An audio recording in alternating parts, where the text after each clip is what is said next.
welcome to a very special session. Now, I have a very, very interesting guest, beautiful guest.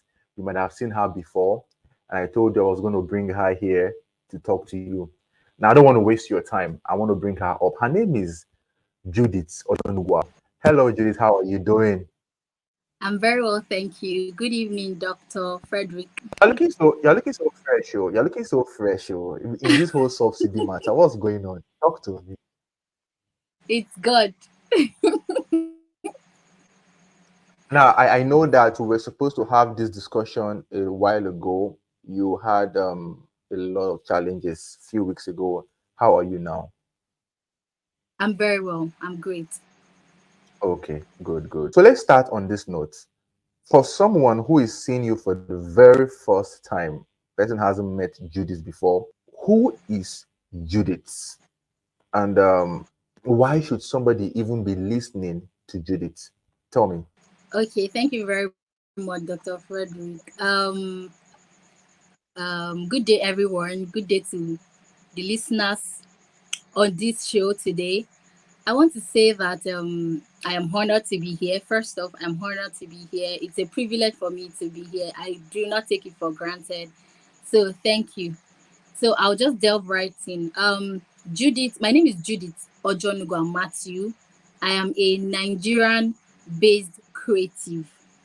I like to Hmm. call myself a creative because um, defining what a creative is, just I'm a jack of all. Let me just put it that way. I am a jack of all. Yes. So like I said, Judith is a Nigerian based creative. Um, I also run an NGO called Judith Ojonugwa Sickle Cell Foundation. And Mm-hmm. then I am an entrepreneur. Nice, Yes. nice, So nice. for anyone Now, listening to me this time, wanting to know who yeah, Judith is a yeah. Nigerian based creative. She lives with sickle cell. She has an NGO and she's an entrepreneur. Yes. Okay. You are into so many things. And one very important thing you do is you raise awareness for sickle cell. You also have an NGO. So let's talk about your life, and then we could go into the story of sickle cell. Can you walk me through when you discovered that you had sickle cell? Because for some of us, it's like, oh, this is in the books, in the stories. It's different from someone that experiences it. So, at what point in your life did you realize that, oh, this is what I have? And how did you take it? How did it affect you from childhood up to this point in time? Okay. I actually knew that I had sickle cell from birth.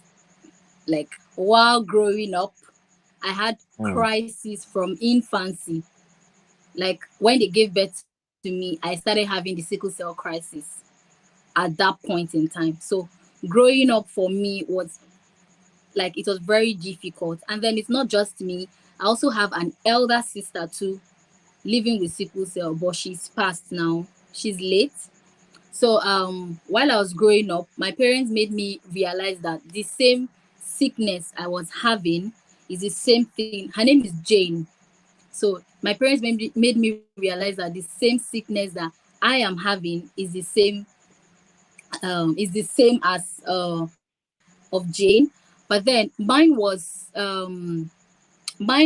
not too frequent in a way, but Jane crisis was frequent.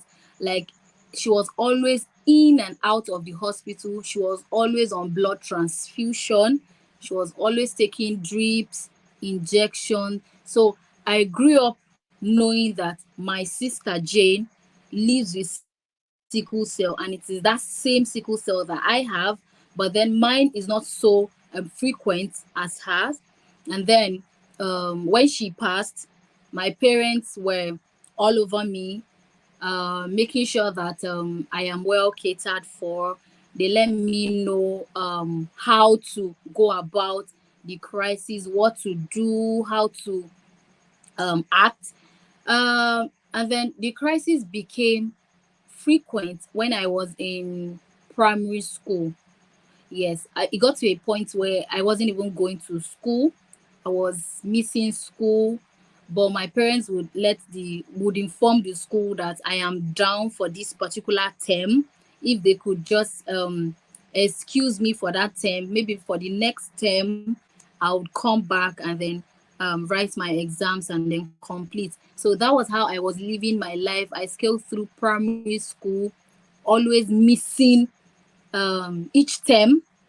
Yes, so I'll come back and then my mates were already ahead. But one thing with sickle cell, I don't know, maybe God or I don't know, but sickle cell warriors are intelligent. It wasn't so difficult for me to actually keep up with them. It wasn't difficult because I would always get their notes, read, revise, and all that. So I would catch up with them. But for someone who is not so intelligent per se, it will be very, very difficult for you because your mates or your peers are way more ahead, and then you are just coming the next term, and then you find out that sometimes they're even in a new class while you are meant to write an exam to meet them in the new class, but then you're still way back because you have to write that exams and then catch up with them. But then God was helping me. I would always catch up with my peers. So that was how I was able to finish primary school. And then secondary school was same as of primary school, the way I was missing, but it wasn't so Mhm. frequent like that. But then I lost my mom when I was um finishing. I was almost finishing primary school to enter into secondary school. I lost my mom. That was a very traumatizing moment for me because she was like everything. Yes, she was my friend, my best friend, my everything, because she was always the one. My dad was present, but he was always on transfer. Yes, so it was my mom who was around that period helping me, but then she died. She had stillbirth, so she passed, and then it was difficult for me growing up without her. But then I had to um, gather up myself because I remembered all the teachings she passed down to me, letting me know, okay, Mm. this is what I'm supposed to do at this particular time. That's why parenting, a good parenting, is very, very important because it would have been very difficult for me, very, very difficult. But because I had um, a good upbringing by my mom, she was always there. Before she passed, she was always telling me what to do, what not to do. So that was what was able to help me when she passed. I was able to gather up myself, and then I forged ahead to secondary school. And in my tertiary this thing, it was very, very, very, very, very difficult in this stage because I am now grown. I am able to now differentiate between right and wrong. So I was at a crossroad. Should I let people know that I live with sickle cell or not? Because Mhm. I was always falling sick. I was always um out of school that at that point. And then my friends were asking, how are you, why are you not coming for lectures, you're missing, we wrote tests, you're not coming. So I wanted to tell them, but I was skeptical that if I tell them, they would use it against me. So I was laid back. I just withdrew to my into my shell. Like, I don't want them to know, I don't want them to see me less. So that period wasn't so good. And in that moment of me trying to, should I tell them, should I not tell them, I had AVN happened, avascular necrosis of the left femur. I had it in 2018. So 2018 was a very, I don't know what Sorry for cutting you. So for those listening to us, AVN, avascular necrosis of the head of femur, is one of the complications from sickle cell. People who have sickle cell, they have different complications. So AVN talks about the blood supply to that region of the bone, and it Bone. can be so bad. And when it does happen, sometimes they do hip replacement. So when it happened to you in 2018, what next? So all through 2018, I was turning between um doing my surgery, because the surgeon Mm-hmm. said I need to do a surgery for it to get better. And then I didn't have the funds that year. It was so difficult for me because I was still in school. I was almost writing my final exams. Which school was It was that? just Kogi State. Okay. In Kogi State Polytechnic. Yes, that's where I graduated from. Okay. So for those that Okay. are Okay. watching this, yes. Yeah. So I had to let the school know about all what was going on with me. So the school, they were well informed about my condition. So they even I had to write to the school if I could just defer for a year, because the surgery would take a long process. So I couldn't write the exams with my mates when we Mm-hmm. were supposed to write. So the school pardoned me for that year to go do my surgery and then come back. Just like you mentioned, doctor, you said that a vascular necrosis is one of the complication of sickle cell. Same way we have leg ulcers, same way we have stroke, same way we have priapism for guys, same way we also have this liver and kidney cirrhosis, Yeah. and so Yeah. on and Yeah. so forth. Yes. So for those listening, in my own case, it was a vascular necrosis of the left femur, and they needed to do a total hip replacement surgery that cost millions of naira. So these things are not cheap. They don't come cheap.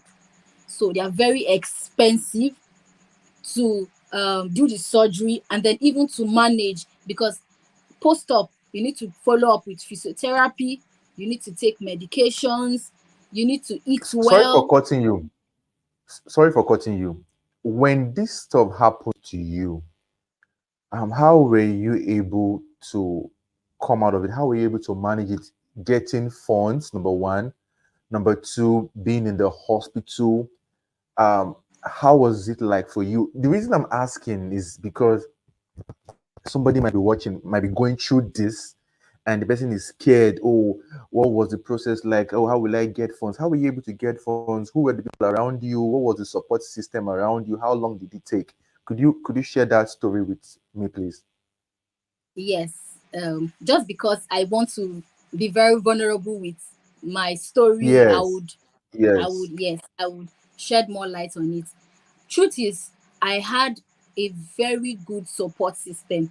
Support system. First of all, I mentioned um, background. That's parenting. That's good parenting. Mhm. Secondly, I would say who you surround yourself with actually matters a lot.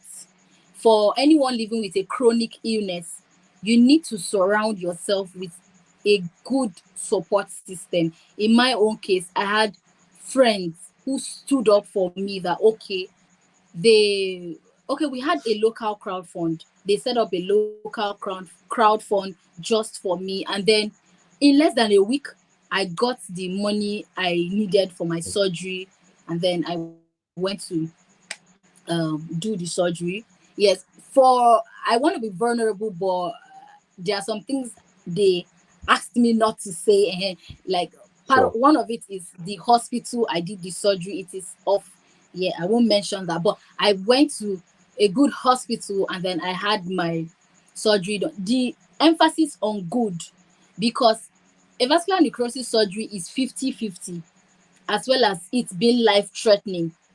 Anyone who is going through this phase should know this. You need to be prepared to do this surgery. You need to make up your mind, because even the aftermath of the surgery can mess you up. And aside the fact that it is 50-50, which is life threatening, you need to do it in a very good hospital. So in my own case, it was a successful surgery, no complication. because the only Mm. complication I had few days later was one of my legs. I had a drop foot. One of my leg was longer than one. So when I just when I laid the complaint, immediately they just um did a corrective surgery, and then everything is back to normal. It is now as equal as a sword. So yes. So Wow. okay, I would want to talk on how it all started. It started in 2018, just like that, one fateful morning. Getting up from my bed was a very difficult task. It was it was it was so difficult to the point that, like, I couldn't even feel my body. Like, my body didn't belong to me anymore. It was as good as me being a child, a newborn.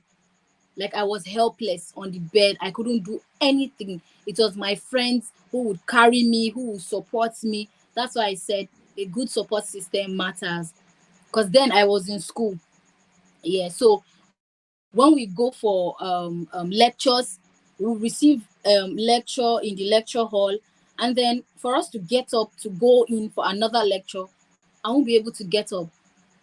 My leg will become so numb. I cannot even get up. And then one thing again, you'll be hearing squeaky sound inside the bone. When I walk, like, the whole class turns and looks at me because the sound is very loud. Yes, like, it's so loud for everyone to hear. It's not just me hearing it. Others too can hear it. So that is vascular necrosis. That is the symptoms: squeaky sound, you not being able to lift yourself. You cannot bend, you cannot walk, you have difficulty in walking, and then you have constant headaches. It's just like migraine. It goes on and off. Yeah, so I was experiencing that. And then I was also experiencing seizures. I would just be in the room, and then, like, I am as if I am electrocuted. It would just shock Mm-hmm. me, like, seizure. Yes. So those are the signs of the vascular necrosis. Those were the signs I was having. And then I didn't even know it was AVN, not until I went to the Mm-hmm. hospital, and then the doctor diagnosed me of me having AVN, and it was already on the last stage. So it meant that I've been having AVN for a long time, but then it was Without in knowing. this year that, yeah, it was in this year that it became so blown out in 2018. Mm. So I couldn't do the surgery 2018. I had the surgery the next year, 2019. Yes. So I had the surgery 2019. So it's been 4 years down the line, and then I am good. This is 2023. I have an iron prosthesis on my hip, and then I'm living my best life. First of all, I want to say I'm so sorry for your loss and the loss of your mom and your sister. Thank you. So sorry about this. And then you spoke about not being able to tell your friends in the beginning for fear Yes. of discrimination.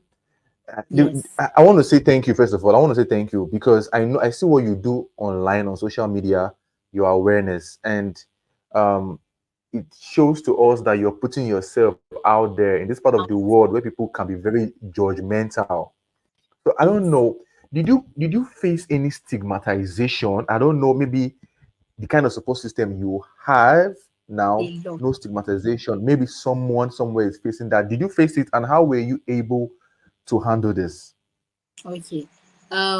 This is the same thing I would advise anyone, whether you live with sickle cell or any other chronic illness. If you Mm, want to, you need to be prepared, because humans will always be humans. You need to be mm, prepared. You need to come to that point where telling your story, if someone uses it against you, it won't be anything. It will be like, yeah, this is what I'm having. You can't use it against me. I think I have come to that level in my life, because even for the fact that I have a strong support system, I still had people at the background who were trying to like pull this support system that I had. They were trying to like pull them down, like, so it would just be me facing my battles alone. Yes, because Hmm. everything will not always be family. Family is always Hmm. there, we know. Family is constant, we know. But everything will not always revolve around family. You will need friends. In any level you are, you would need people, you would need friends. So at this level that I am, okay, I will need so and so persons, but there will still be one or two persons pulling those support system down. And then it takes you yourself to actually stand. You need to be your own support system first off. I think that is how, like, I've built a confidence level. Yes. So even if the world is bringing anything my way, I let myself know that I can do it. I matter. Yes. I started writing affirmations okay, I didn't talk about that. I am the author of Sickle Affirmation. It's an online page, Instagram of course, where I had the leading to start writing affirmations because there was a point in my life where I was depressed. I was depressed because I lost two most important people in my life. That's my sister and my mom.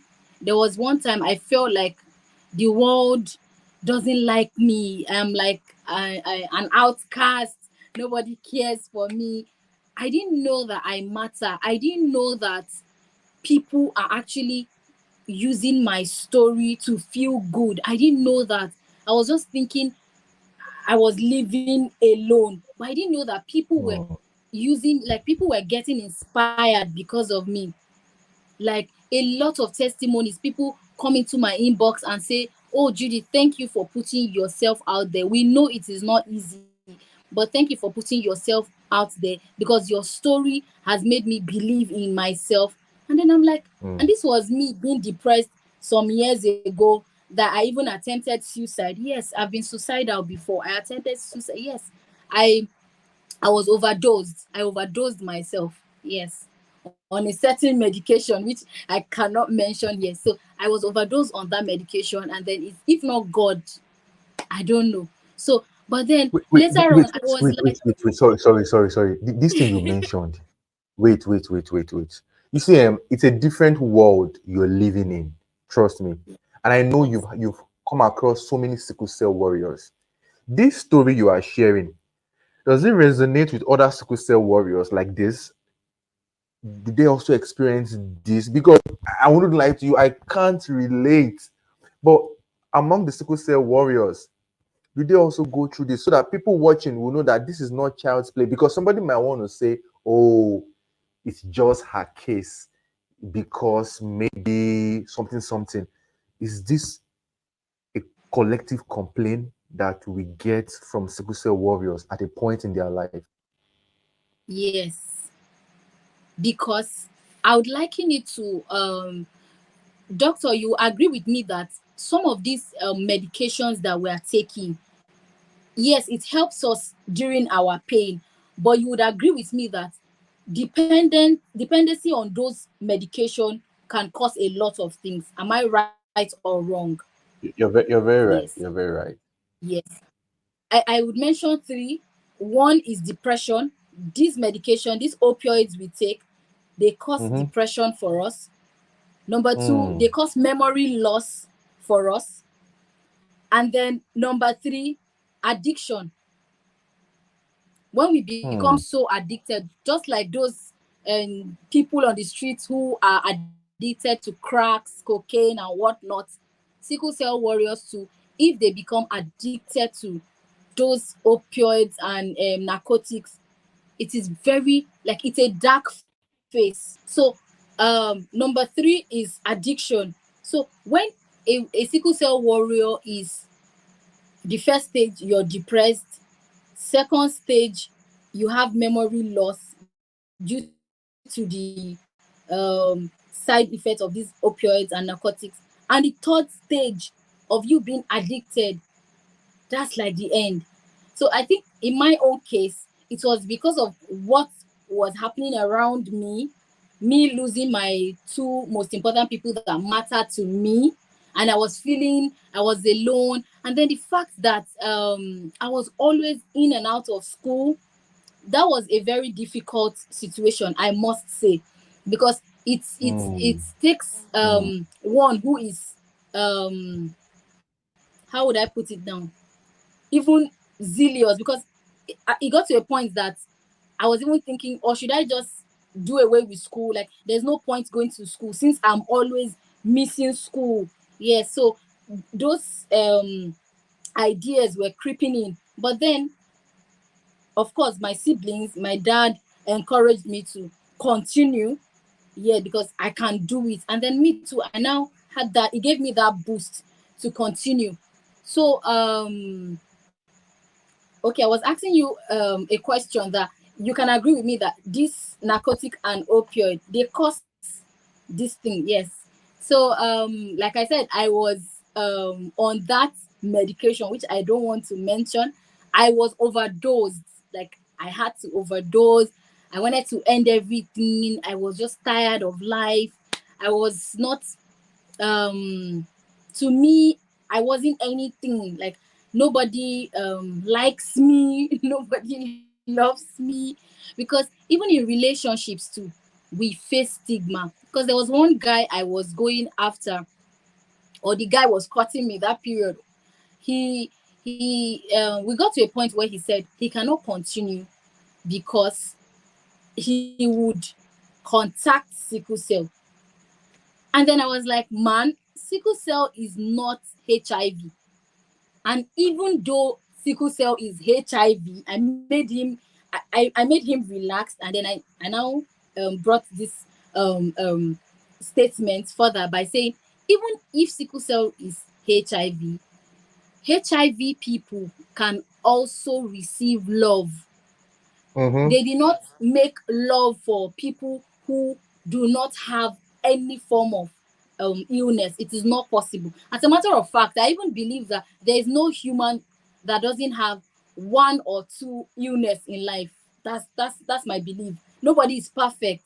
And then even if there's a perfect person, they didn't make love for that person alone. So I made him Mm, understand that even people who have HIV can also receive love. And even people who have HIV, there's a way you would manage it. If you are their spouse, you will not even contract this sure, sure, sure, sure. That virus, HIV. Yes, because virus. their medications they are on, Sure, antiretroviral drugs and sure, sure. everything, so they live their normal life. They are okay. Yeah. So I made him understand that, but I couldn't push through because I didn't want to be in a. To me, it was toxic. It was pulling me because I cannot make him love me and stay with me just because I told him to. Like, I wanted it to be freely, because he came, Mm, he saw me, he liked me, he talked to me, I agreed. So it should flow like that. It shouldn't be the other way around. Me telling him to love me, to be with me, as if he's doing me a favor. So all of those things actually um, um, gathered and formed why I was depressed at that point in time of my life. And then I did that silly thing I did, which I am even regretting, because if if someone would tell me that I would do that, I wouldn't believe, because looking back, I'm like, why did I even attempt it? Like, why? Because I am blown now. Like, people people you're reach out to people reach a out to me celebrity on a now. daily. Yes, people people reach out to me on a daily that they want me to be on their team. They want me to do this. They want to use my story. They want to use my picture. And then I'm like, who am I? So let's discuss now. You mentioned in relationship he said that he didn't want to contact sickle cell. Let's go into that area. You tell us. So when you were growing up, what did you understand as being the cause of your condition? Because somebody is listening right now and saying that, why, what's the big deal? It's her, or it's her sickness. Maybe she did something, that is why she had it. For somebody listening to us right now, what was the cause? And again, help us re-emphasize, can you transmit sickle cell from one person to another by shaking or hugging? You understand? But let's talk about the cause. Okay. My mom, she had the sickle cell trait AS, and then my dad, also having the sickle cell trait AS. They came together to procreate, and then they gave birth to me and the rest of my siblings, and some of us had the sickle cell disease, that's HBSS. So I don't know if that Yeah, makes you're sense. correct. So Yes, yeah. yes, yes, yes. Okay, And then I then what mentioned about, earlier that my sister yeah? died of sickle Mm. cell, and then I am the only one left in my family with sickle cell, and even in my entire lineage, as far as I can remember, I am the only one with sickle cell. Nobody else. Yes. Okay, now we are going further. I think we are going deep again. A young man is AS, and he's with a lady, she's AS, and they are both in love. With what you have seen, with what you have experienced, as an individual, also medically, with what we have at our disposal, what would you advise them to do? A young man is AS, and his partner, she's also AS, and they are both in love. What would you tell them? First of all, we need to look for that young man and that young woman. We need to bring them, like we need to bring them at the we need to keep them at the village square, tie them up, and God, beat I them. didn't expect. No, now come on, I didn't expect that. Now I thought I'm you sorry wanted to say. about that. I'm sorry about that, guys. I don't mean to be Okay. violent, but it's the truth. Because in this age, in this age and time, someone who has the sickle cell trait AS, and then another person, that's a man and a woman, having sickle cell traits both AS, they are now saying they love each other, they want to go ahead with I don't know, with whatever union, or I don't know. First of all, it is a no. It is a, they should abort mission entirely, because the truth of the matter is, um we're talking about the future. It is not about them. They can get married, fine. They can get married, Mm, fine. But then what of their offspring? Are they not considerate? mm, Do they want to bring mm, forth children into the world to come and suffer? But some persons will say, mm. oh, the world is advanced now. We now have Mm-hmm. PGD, Yes. pre-implant genetics, something, where you would check Yeah. the fructose of the. Okay, no Yeah. problem. Okay, let's do that. First of all, PGD is not cheap. It doesn't come cheap. Yeah. Fine. Okay, let's say you're buoyant, you have money. Okay, let's go there. If you go to the hospital and then the doctor checks and finds out that child is sickle cell, what do? You flush. That's Mm-hmm. abortion. That's what it is. You abort. And then you go again for the second time, you meet with your husband, you go to the doctor again, the hospital, they check again, that child is sickle cell, you flush. How many would you flush? Now this thing takes a great toll on the both The of them, because mental I won't state. just, Yeah. The yes, I mental won't state. just Yeah. saddle everything to the mother or to the wife, everything too, because the man is providing the money that they are going to the hospital, and then the same man and the same woman are meeting, they are having sexual intercourse just to procreate, and then they are going to the hospital for that purpose, and then that child is sickle cell and they don't want him or her. that's the child, but we don't even know the sex of the child, but we just know that that child is sickle cell. And then you take out, how many children would you take out? How many? So that's it. So it's when we say, oh, science is this, science is that. Okay, let's now say you want to do what's it called now, adoption. First of all, adoption doesn't come cheap, and I do not even know, like, I don't know if Nigeria is well standard to the point where you can just walk up to an orphanage home and say you want to adopt a child. I think you have to go through rigorous processes. It's a very long process. A very long process. Yes, Very long. it's a very long process. So how many persons have the mental grit, the time, the resources? How many persons will do that? What again? Which other one do we have again? IVF. Please. Okay, IVF. We all know that IVF is not cheap. IVF Expensive. is not. Okay, and then this one they say surrogacy, where Yeah. another woman carries. So Yeah. Yeah. when we say we should do this, when they say they want to do this thing, they should be prepared for the, I don't know the word Yeah. now to use. The They challenges should, ahead. the challenges ahead, because doctor, it is bigger than we know. It is deep. It is deeper and bigger than we know, honestly. So it is safe for an AA genotype to get married to an SS, for an AA genotype to get married to SC, for an Mm-hmm. AA to get married to an AS, and then what else again? We have AS, we have SS, we have SC, we have AA. Okay, I think we have AC, A, AC, yes, AC. Okay, the and same even way we have CC. SC, CC, yes. Yeah. So that's it.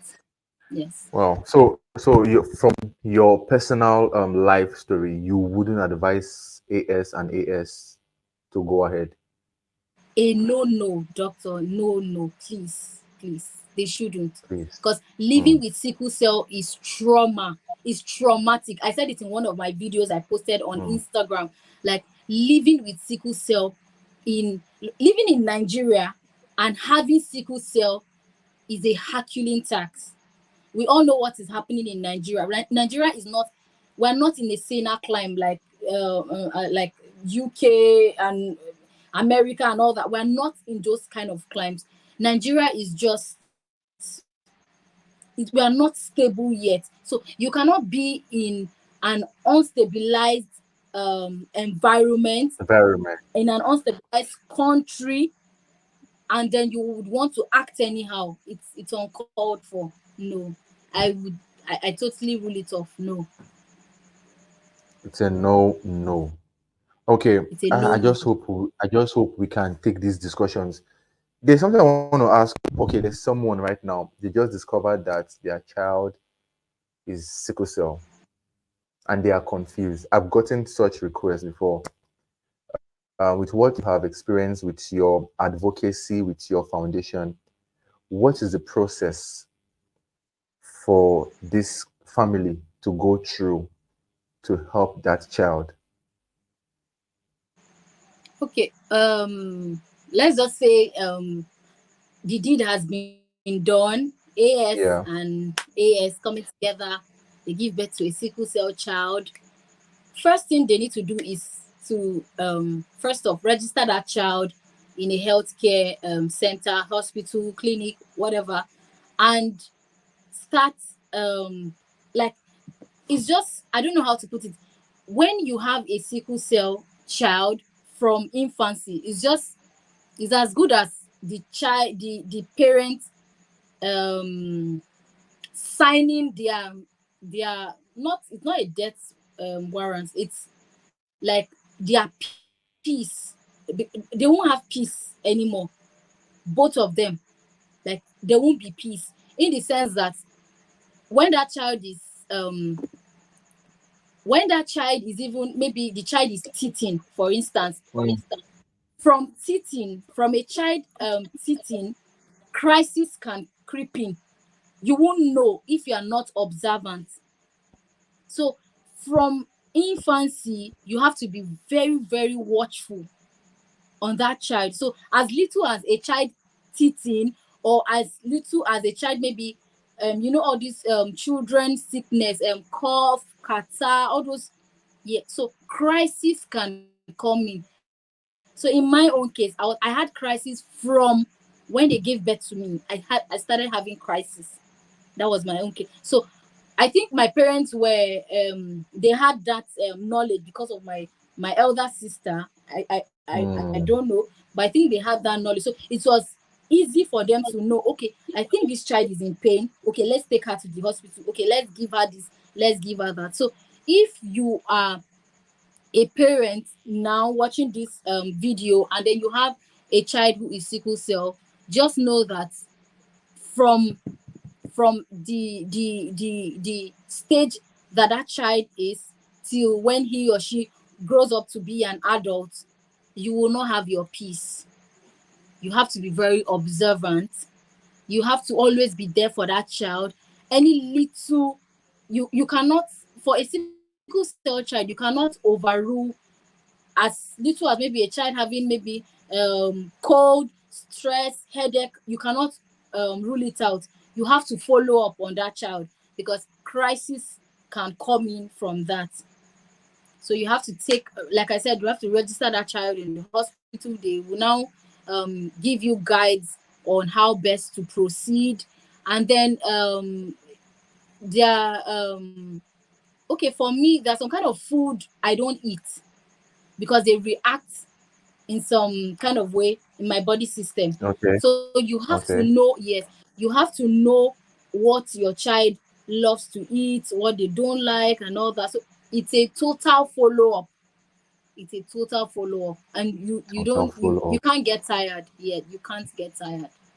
You can't just get tired. You can't. Okay. I came across something. Someone told me, I said, they now have a cure for sickle cell that if you buy this medicine, you drink it, it will cure. I know that was not true. But from your own perspective, have you come across all these people promising you different cure? Oh, we give you this cure. This will cure the sickle cell for you. Please help us address this from the horse's mouth Doctor, and tell us what is that cure. if I tell you the amount of money I have spent on this, I will call them local quacks, because they'll come up with this, and they'll say, oh, this thing cures it, oh, this thing helps you. All of them are fake. There are some supplements, or there are some medication that just helps to relieve the crisis. They don't totally cure them.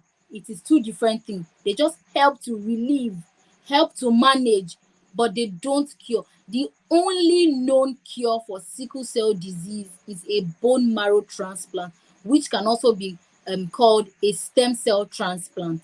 That is the only known cure. And this stem cell transplant or bone marrow transplant is 50-50. Yes, it's 50-50. You need to get a matching donor, and it is expensive. Hmm. So why go through this stress? Why? Why? In this environment we find ourselves, why go Yes. through the stress? So why go Now, through all of this stress? yes, in a system that we find ourselves, this kind of system where healthcare is shaking, minimum wage, we are still here and there, and a whole lot. Subsidy here and there. Let's talk about what you've been doing since this whole social media stuff, your advocacy NGO. What prompted you to um, open this NGO, and how has it been thus far? Okay. It's quite simple. I just wanted to give back to the society. I know this is like a cliche word. People say it, that when you ask them why do you what's the reason behind your foundation? They'll say, I just want to give back to humanity, I just want to give back to the society. But in my own case, it is genuine. It is genuine in the sense that I have been there and done that. I know the whole thing. There's nothing anyone would want to come out and say to me about sickle cell that I do not know. I have seen my friends, my colleagues who are sickle cell. Okay, we call ourselves warriors. I have seen Warriors, yeah. warriors. They've fallen, just like warriors going to the battlefield, and they are fighting, and then they kill them. They die. I have seen my fellow warriors die before my eyes. I was helpless. I couldn't do anything because their only offense was they just wanted to exist. They just wanted to live. Mm-hmm. They fought. Mm. They fought to live, but they died. They couldn't fight on, and they died. So in 2019, before 2019 was the year I came out publicly to start this whole advocacy, to let the world know that, oh, this lady you're seeing, she lives with sickle cell. And then sickle cell is not a death sentence. Sickle cell does not mean my life is over. Sickle cell is just I am a sickle cell warrior, and I can live my best life. I can advocate. I can do everything that the next person can do, because some people see us as not normal. So I Mm. want to use myself as a case study that we are normal. We can be as normal as the next person. So the big break for me was in 2019 when I came out. A lot of persons were like, "Are you sure, Judith? Are you sure you're a warrior? Because you don't look it."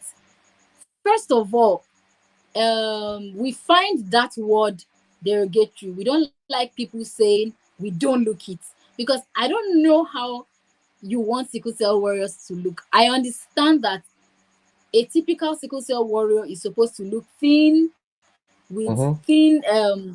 thin limbs, thin legs, big head, big stomach, jaundice eyes, and all that. I do not, as a matter of fact, I do not have any of those traits. I do not. I have clear eyes, I have normal shape, everything. So I had to come out to let the whole world know that a lot of my friends have passed. This is what, in the olden days, we are the ones that people refer to as Ogbanje. And then for the Yoruba speaking people, they call them Abiku.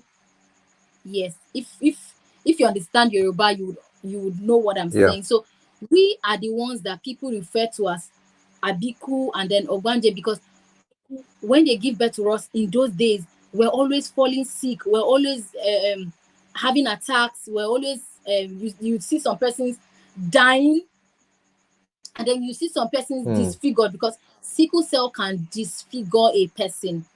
There's a friend of mine who currently lives in Benin. Mm. If you see that guy, you won't even recognize this guy, because he's a shadow of himself.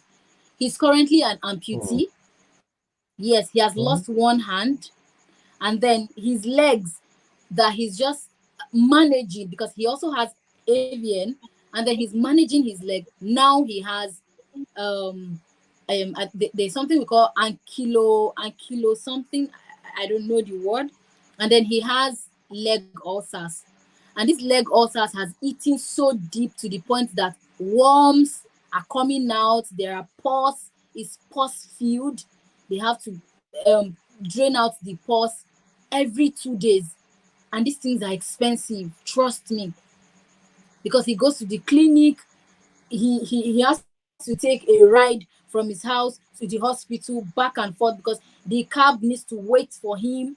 He would go to the clinic, they will drain out this pus, he will come, get in back, and then go home. So for that day, that driver is off, like the person cannot walk because of this warrior. So it's difficult to manage, it's expensive. So I checked all of these things. I said, it is time to change the narrative. It is time for me to use myself as a case study to let the whole world know that even with all of these things, all of these complications we are having as sickle cell warriors or sickle cell patients, we can actually, there is more to life. We can still live our best life. So I founded the Judith Ojonugwa Sickle Cell Foundation in 2019, and it's been 4 years down the line, just as my surgery, because I currently work with an iron prosthesis on my left hip. So it's been 4 years of both, and it's been wonderful. Like I have traveled to 13 states in Nigeria because of this advocacy. Yes, traveled to 13 Hmm. states. I have collaborated with well-known NGOs, sickle cell NGOs, to spread this advocacy, to go on local tours. By the grace of God, I plan to go way higher. I want to travel Yeah. around the world. Yes, this is my dream. I want to go around the world. I want to advocate because this is my passion. I want to go to UK. I want to talk about sickle cell. I want to go Yes, you. on tours. Yeah, and I very want to soon, go very to soon, Ghana. you're I there. want to travel the world. Yes, I have my You, passport, you, by the yeah. way. You'll be there. You'll be there. You Amen. have done so much. I remember when I saw that your video, that very first video. Okay, let me tell you what happened. It took me 1 year after seeing that your video to reach out to you. 1 year. I was like, I can't, I can't.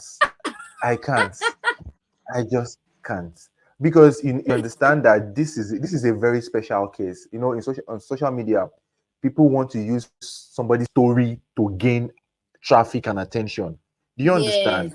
Yeah. Yes. People just want to jump on stories. Oh, I want to talk about this, and then you get the views. So I'm like, God, I don't know. This is a very special, unique case. I saw that and I broke down, and I recorded it twice. After speaking with you, I deleted it until, until you sent me the message again and said, "How far?" I'm like, "Really? Okay, now let me do it." I still want to say thank you again for that permission, because we're in a generation where people just take people's content without even referencing them. You just Yes. take somebody's content and you disappear. It's not nice. As we plan to round up, what advice would you give to the sickle cell warriors and parents of sickle cell warriors that are listening to you right now? Okay, let me give an advice for a sickle cell warrior first off. Not everyone can be like me. I quite understand Mm, it.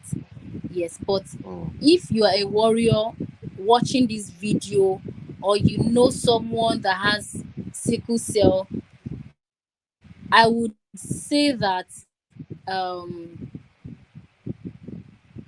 how would I put it now? I would say that um you should actually um let them come across my page. Like, they should go through my page. They would see, sometimes I don't even get to post about the happenings, the things happening around me. I just, there's some things I'm like, okay, let me not just talk about it, let me just keep it off. But people who are close to me, people who are around me, they know that this person is actually going through a lot, but she appears to be fine. She comes out, she inspires people, she dishes out hope. There's always love and light around this person. The same thing should also resonate with you as a warrior. There should be light. Like, you should always carry light, you should always carry that happiness, that radiance. All hope is not lost. Now, sickle mm, cell you get, you know, kill person. Okay, I was mm, laid off from my job last year December. So throughout this year, like, I don't have a job. my only job is advocacy. My only job is I'm a content creator, because I in the beginning I said I'm a creative, and then I'm a jack of all. I write, I create content for brands. I go on tours with some persons, like I guide them. I can act as a local guide also. I can do that. I'm a personal shopper. People send me money, I go get stuff for them. It could be food items, it could be office items, anything. So I also have what's it called now, I have my small business too. I sell fashionable jewelries, I sell clothes, I sell bags, I sell shoes. So trendy things, of course, for both male and female, is unisex. So I decided not to allow my situation get the better of me, because at one point in my life, I said it before, that I was suicidal, I was overdosed. I did all kind of harmful things to myself. Aside me overdosing, I was self inflicting. I was telling myself that I was nothing. I am not. Nobody loves me. Nobody likes me. Nobody wants to associate themselves with me. I was feeding my mind, myself, with all those junks. I didn't know that I matter. I didn't know that there was so Mm. much more that could come out of me. So the same goes for warriors too. A lot can actually come out of you. You can be the best version of yourself if you choose to see the good in your inabilities, because sickle cell will there's a lot that sickle cell will do to you. Okay, in my own case, I said it before, that I was always in and out of school. It wasn't easy for me to come back to catch up with my peers, but it was just because I had boost my family, and then that confidence I also had in myself, that okay, I can do it. I went back to school. Even when I was in my finals, I didn't write my final exams with my friends. My school set the exam separately for me. Like, I was writing my final exam alone in an office where I had my HOD. She was seated, and then I was seated at one end on a table. There was a chair. I sat down on a chair and a table. I was writing. Like, nobody was selling me anything. I did all my courses and I aced them all. And I didn't have any course mates around me to tell me, you all know these things. The school system, like, there was nobody. I was just alone. It was as if I was in a cold world. But then I made lemons out of my situation. So um for a warrior listening to me, or for anyone having a chronic illness, it is not a death sentence. Whatever chronic Mm. illness you're having, you can be the best version of that. As a matter of fact, I want to add that if I wasn't sickle cell, if or pay me, if or pay me, I am not joking, because I don't know how I would have gone on tours. I know it's local tours, I know, for now, Mm-hmm. because I have not gone internationally, but then I will. But I don't know how I would have gone on all those tours if I wasn't sickle cell. Come on now. So I am proud to have sickle cell. So, what would you advise the parents of sickle cell warriors? Okay. Okay, for a parent, and I'll also add for caregivers too, because, Yeah. like I said, family will not always be there. You need people. So for parents and caregivers of a sickle cell warrior, one thing, please be patient with them, because there are times that I'll be having my crisis. I don't want to talk to anybody. Calls irritates me. I just want to be on my own. I don't want to eat. I don't want to do anything. It takes one who is patient enough to see that all of this that we're doing is as a result of the pain we are having. So for parents and caregivers, please, they should be patient with us. They should encourage us because we are going through pain. Mm. There was one research that came up at one time. They said sickle cell pain is triple times more excruciating than a woman in labor. Now, I haven't given birth before. I don't know how a woman in labor, I don't know how it is, but then, like, if you can liken a woman in labor 3 times of that pain, that means sickle cell is serious. So we're having our painful episodes. We just want love. We just want you to encourage us. We just want you to listen to us. We just want you to be a shoulder for us to cry on. We just want you to pray with us, love us. That's just what we want, basically. So my advice is one thing: just be patient with that your child or your ward having sickle cell or going through or having a chronic illness. Please be patient with them. And then I would also want to lend this advice to the healthcare system. The healthcare system Mhm. in Nigeria, I would say that it is quite appalling because they are not really helping matters. There was one time I was having a serious crisis. I wasn't rolling, I wasn't crying. I was the one that took myself to the hospital that I am having pain, but they did not attend to me. It took hours. When my doctor friend came to the hospital, she was thinking I was now on drip and I was on injection. Yeah. Maybe I'm even resting. She wanted to just even come and check on me. She saw that I was just seated. And then she screamed. She was like, "What happened?" They were like, "Yes, I complained that I am having my crisis," but they didn't see it that I'm crying. They didn't see that I am rolling. So they didn't think that it was that You were serious. serious. Yeah. Yes. So I made them understand that day that for a warrior to take themselves to the hospital and tell you that they are having crisis, truly they are having crisis, because as a matter of fact, no sickle cell warrior loves the hospital bed. For someone like me, I can pay millions so that I wouldn't be on a hospital bed. I am not even joking. I don't like that place. I prefer home medication, like let the nurse or the doctor come to my house and treat me. I prefer that to Mm. going to the hospital. I don't like going to the hospital. Yes, because they've over time they've even messed up with my head.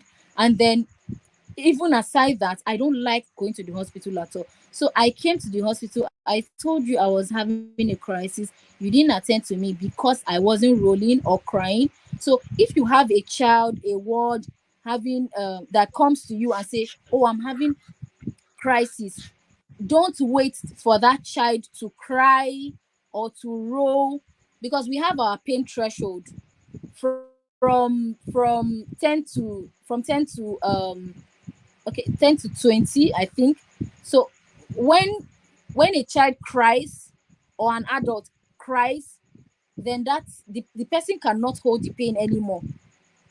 The person has been suppressing the pain for a long time. Then when that person just let out a cry, then that this thing is very, very serious. As a matter of fact, he or she might even die when it even reaches that stage. So do not wait for a child to cry or to roll before you take that person seriously. So that's the advice I want to give to a caregiver or a parent listening and watching this video. Please do not wait for your child to cry or roll before you act. Act immediately. When he or she says, "I am having a crisis," they are truly having a crisis. Please act immediately. Thank you. Thank you very, very much. And if I may add, as we round up, if you are AS and your partner is AS, just abort the mission. very Abort important. mission. You had Very important. very important. Thank you so much, Judith, the sickle motivator, founder of. You can see the name of her NGO. NGO. Yeah, if anybody wants to contact you, how can they reach out to you? Via this handle? Yes. My name is Sickle Motivator on Instagram, on TikTok, on Snapchat, on Facebook, on Twitter. My name is Sickle Motivator. Yes.